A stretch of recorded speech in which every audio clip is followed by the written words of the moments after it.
রাসায়নিক বন্ধনকে আমরা তিন ভাগে ভাগ করেছি। রাসায়নিক বন্ধন এক হচ্ছে তড়িৎযোজী বন্ধন, দুই হচ্ছে সমযোজী বন্ধন, তিন হচ্ছে অসমযোজী বন্ধন।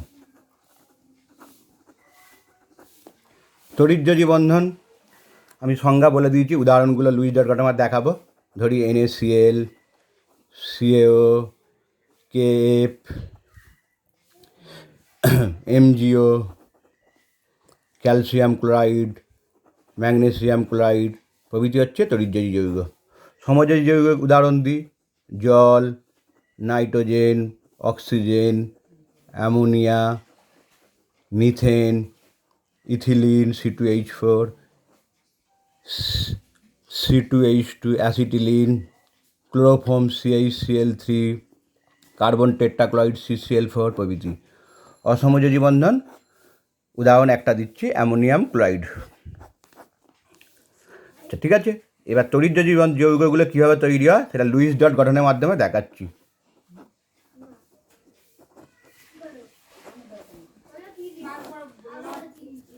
ধরি NaCl, সোডিয়াম হচ্ছে ধাতু, ক্লোরিন হচ্ছে অধাতু। তাহলে সোডিয়ামের পরমাণু ক্রমাঙ্ক কত? 11, 2, 8, 1 প্লাস সিএলের পরমাণু 17, 2, 8, 7। তাহলে সোডিয়ামের বাইরে একটা ইলেকট্রন আছে, ক্লোরিনের বাইরে 7টি ইলেকট্রন আছে, 1, 2, 3, 4, 5, 6, 7। তাহলে কী হবে? সোডিয়ামের এই একটি ইলেকট্রন ক্লোরিনে চলে যাবে, অর্থাৎ সোডিয়াম ত্যাগ করবে ইলেকট্রনটিকে। ফলে সোডিয়ামের থেকে একটা ইলেকট্রন বেরিয়ে যাওয়ার জন্য পরমাণু ক্রমাঙ্কর ইলেকট্রন বিন্যাস হবে 2, 8। সেই সোডিয়াম পরমাণু নিকটতম নিয়ন গ্যাসের কাঠামো লাভ করলো, অর্থাৎ Na+ তৈরি হলো, যেটাকে আমরা দেখতে পাচ্ছি এখানে Na+। আর কি হলো? Cl, এই ইলেকট্রনটা গ্রহণ করার ফলে Cl-এর বাইরে 8টি ইলেকট্রন হয়ে গেল Cl পরমাণুর। সে নিকটতম এর ইলেকট্রন বিন্যাস হলো 2, 8, 8। এটা 18টা ইলেকট্রন হয়ে গেল। তাহলে নিকটতম আর্গন গ্যাসে ইলেকট্রন কাঠামো লাভ করলো, ফলে Cl- আয়ন উৎপন্ন হলো। তাহলে কি দেখতে পাচ্ছ? Na+ ক্যাটায়ন আর Cl- আয়ন যুক্ত হয়ে যে যৌগ গঠিত হবে সেইটাই হলো তড়িৎযোজী যৌগ NaCl। তাহলে কি বুঝলাম? যে সমস্ত ধাতু অধাতু যুক্ত হবে তাদের বাইরে ইলেকট্রন কাঠামো জানতে হবে, ইলেকট্রন বিন্যাস জানতে হবে। যেমন সোডিয়ামের বাইরে একটা ইলেকট্রন, তাহলে এই একটা ইলেকট্রন সহজে ত্যাগ করে দেবে, কারণ এদের আয়নন বিভব খুব কম হওয়ার জন্য এরা সহজেই সোডিয়াম আয়নে পরিণত হবে। ফলে তার বাইরে 8টা ইলেকট্রন হয়ে যাবে, অর্থাৎ মোট ইলেকট্রন হবে 10টি। সে নিকটতম নিষ্ক্রিয় গ্যাস অর্থাৎ নিয়ন গ্যাসের সুস্থিত কাঠামো লাভ করবে, নিয়ন গ্যাসের। ফলে সুস্থিত হয়ে যাবে Na+ আয়ন। আর Cl এই একটা ইলেকট্রন গ্রহণ করে তারও 18টা ইলেকট্রন হয়ে গিয়ে আর্গন গ্যাসের ইলেকট্রন কাঠামো লাভ করবে। ফলে এই ক্যাটায়ন অ্যানায়ন তাদের যে আকর্ষণ বলের দ্বারা যুক্ত হয়ে NaCl যৌগ গঠন করবে, সেটা হচ্ছে তড়িৎযোজী যৌগ। এরকম একটা উদাহরণ মনে করে ক্যালসিয়াম ক্লোরাইড CaCl2। ক্যালসিয়াম আর দুটো ক্লোরিন দুদিকে আছে।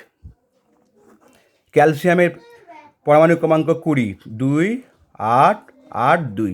বাইরে 2টি ইলেকট্রন আছে। ক্লোরিনের 17, 2, 8, 7। আর ক্লোরিনের কত? 2, 8, 7।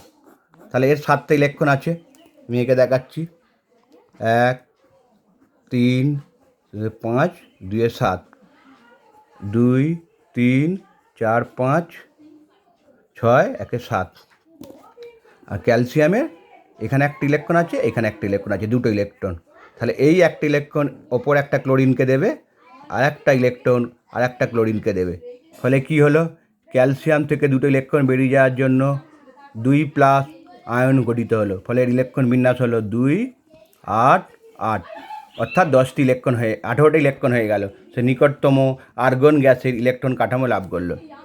Cl ওই ইলেকট্রন গ্রহণ করার জন্য কী হলো? Cl-এর এরও বাইরে 8টা ইলেকট্রন হয়ে গেল, দেখতে পাচ্ছ তোমরা ছবিতে। তাহলে A- আয়ন হয়ে গেল, Cl- আয়ন। ফলে এরও বাইরের 18 2 8 8 18টা ইলেকট্রন হয়ে গেল। এও নিকটতম আর্গন গ্যাসের ইলেকট্রন কাঠামো লাভ করলো। ঠিক এইভাবে এই সিএলও নিকটতম আর্গন গ্যাসের কাঠামো লাভ করলো, ফলে এও সিএল মাইনাস আয়নে পরিণত হলো। ফলে এরকম দুটো সিএল মাইনাস আর ক্যালসিয়াম আয়ন যুক্ত হয়ে যে তড়িৎযোজী বন্ধন গঠিত হবে সেইটা হবে Ca2 প্লাস 2Cl মাইনাস। ফলে ক্যালসিয়াম ক্লোরাইড তড়িৎযোজী যৌগ গঠিত হবে। এটা হচ্ছে লুইস ডট গঠন স্ট্রাকচার। এখানে একটা কথা খুব ইম্পর্টেন্ট, আমরা জানি তড়িৎযোজী বন্ধনের কোনো অভিমুখ নেই, আমরা এটা বলেছি। কারণ একটা ক্যাটায়ন যখন এ প্লাস বি মাইনাস যৌগ তৈরি হবে, এটা ক্যাটায়নের সাইজ হচ্ছে ছোট, আর অ্যানায়নের সাইজ হচ্ছে বি মাইনাস বড়। ফলে এই ক্যাটায়ন এই অ্যানায়নকে এদিকেও আকর্ষণ করতে পারে, এদিকেও আকর্ষণ করতে পারে, এদিকেও আকর্ষণ করতে পারে, এদিকেও আকর্ষণ করতে পারে। সেই জন্যই বলা হয় তড়িৎযোজী বন্ধনের অভিমুখ নেই। ঠিক আছে, এবার হচ্ছে সমযোজী বন্ধন।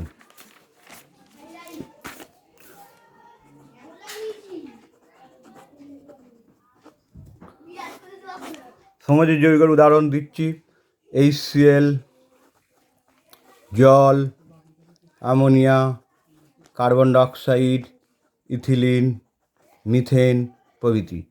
লুইস ডট গঠনে দেখাচ্ছি। লুইস ডট গঠনের মাধ্যমে HCl হাইড্রোজেন আর Cl, হাইড্রোজেনের বাইরে একটা ইলেকট্রন, ক্লোরিনের 7টা ইলেকট্রন।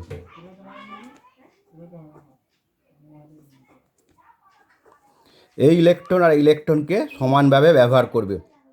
কীরমভাবে ব্যবহার করবে দেখো, এই হাইড্রোজেন এই ইলেকট্রনকে নিল, একটা ইলেকট্রন যোগদান করলো, আবার এই ক্লোরিন এই ইলেকট্রনটাকে সমানভাবে ব্যবহার করলো। ফলে কি হলো, এই ইলেকট্রন আর এই ইলেকট্রন সমানভাবে ব্যবহৃত হয়ে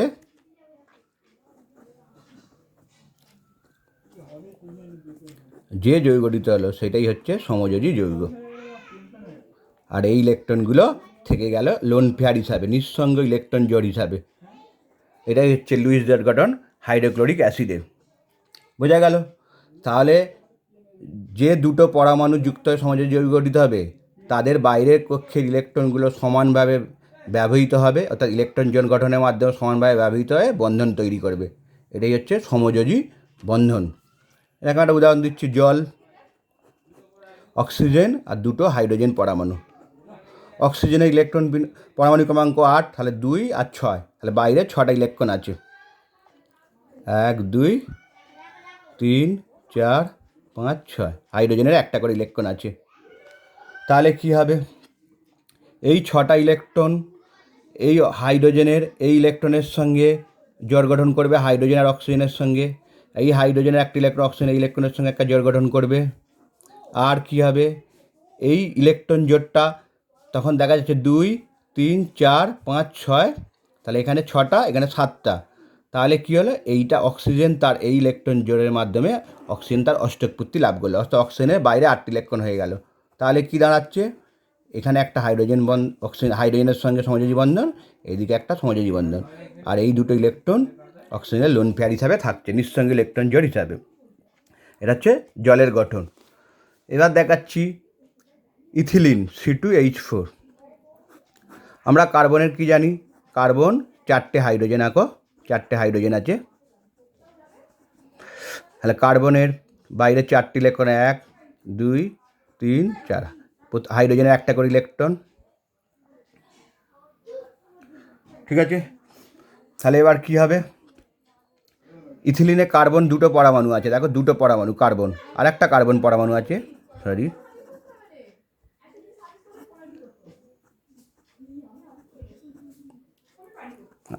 হাইড্রোজেন। তাহলে এইটা জোড় গঠন করলো, এইটা লুইস ডট গঠন করে তার জোড় গঠন করলো, এইটা একটা সমযোজী বন্ধন জোড় গঠন করলো, এটা একটা জোড় গঠন করলো। এবার কি হলো, এই দুটো ইলেকট্রন কার্বন কার্বন সমযোজী বন্ধন গঠন করলো, এই দুটো কার্বন কার্বন দুটো সমযোজী বন্ধন গঠন করলো। তাহলে কার্বনের 4 2 6 2 8, তাহলে এইটা একটা কার্বনের অষ্টকপূর্তি হলো একটা কার্বনের, আবার এই একটা কার্বনের অষ্টকপূর্তি হলো, দেখতে পাচ্ছ। তাহলে কি হলো, শেষ পর্যন্ত গঠনটা হলো কার্বন কার্বন 2 বন্ধন, এটা হাইড্রোজেনের সঙ্গে সমযোজী 1 বন্ধন, ইথিলিন অণু গঠন করলো। তাহলে এখানে দ্বিবন্ধন আছে। ঠিক আছে, এরকম নাইট্রোজেন যদি আঁকো, তাহলে নাইট্রোজেনটা এঁকে দেখাচ্ছি। নাইট্রোজেনের 5টা ইলেকট্রন আছে বাইরে, অর্থাৎ 2 5 2 5, মোট 7টা, তার মধ্যে বাইরে 5টি ইলেকট্রন আছে।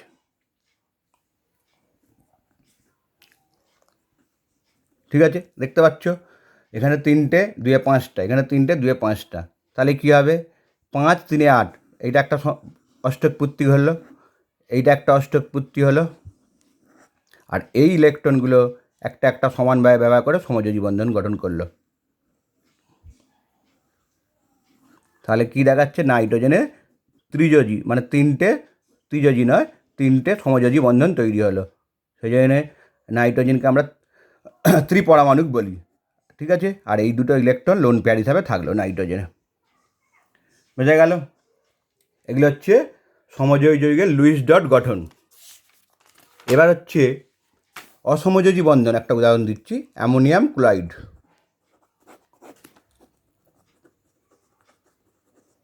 অসমযোজী বন্ধন, দেখো এখানে অ্যামোনিয়াম ক্লোরাইড মানে NH4+, Cl-। তাহলে অ্যামোনিয়াম ক্লোরাইডের 3টে হাইড্রোজেন অ্যামোনিয়া গঠন করছে, আর নাইট্রোজেনের লোন পেয়ার আছে, আর হাইড্রোজেন আয়ন H+ আয়নে এই লোন পেয়ারটা হাইড্রোজেনকে দিয়ে, H+ আয়নকে দিয়ে এই ইলেকট্রন জোটটাকে নাইট্রোজেন হাইড্রোজেন সমানভাবে ব্যবহার করে এটা অসমযোজী বন্ধন তৈরি করছে। ফলে অ্যামোনিয়াম আয়ন উৎপন্ন হলো, আর Cl- বাইরে থাকলো তড়িৎযোজী বন্ধনের দ্বারা। তাহলে এই যৌগে দেখো নাইট্রোজেনের সঙ্গে 3টে হাইড্রোজেন সমযোজী বন্ধনে আছে, এই লোন পেয়ারটা হাইড্রোজেন আয়নকে দিচ্ছে, যেটাকে আমরা কোঅর্ডিনেট বন্ড বলি। অর্থাৎ কোনো একটা পরমাণু তার সর্বোচ্চ ইলেকট্রন জোড়কে অপর পরমাণুতে দেওয়ার মাধ্যমে এবং সমানভাবে ব্যবহার মাধ্যমে যে যৌগ গঠন করে সেটাকে আমরা অসমযোজী বন্ধন বলি।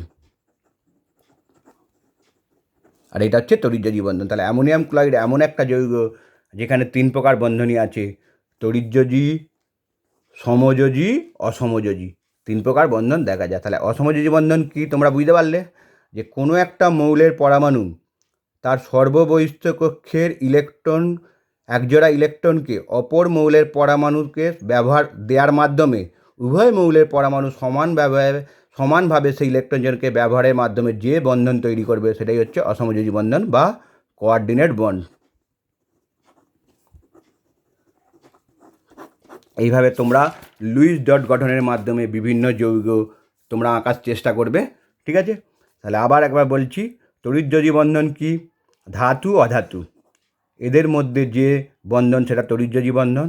সমযোজী বন্ধন কি তোমরা দেখো, H2O দুটোই অধাতু, নাইট্রোজেন দুটোই অধাতু, ঠিক আছে, অ্যামোনিয়া দুটোই অধাতু, মিথেন কার্বন হাইড্রোজেন অধাতু, এরা নিজেদের মধ্যে অধাতুরা, ঠিক আছে, তাদের যুক্ত হয়ে যে বন্ধন তৈরি করে সেটা হচ্ছে সমযোজী বন্ধন। আর অসমযোজী বন্ধন অ্যামোনিয়াম ক্লোরাইডের মধ্যে আমি দেখিয়েছি। ঠিক আছে, আর কীভাবে লুইস ডট গঠন হলো তোমরা ভালো করে আঁকবে, পরীক্ষার চিত্র সহ পড়বে। ঠিক আছে, এতটুকুই তোমাদের থাকলো।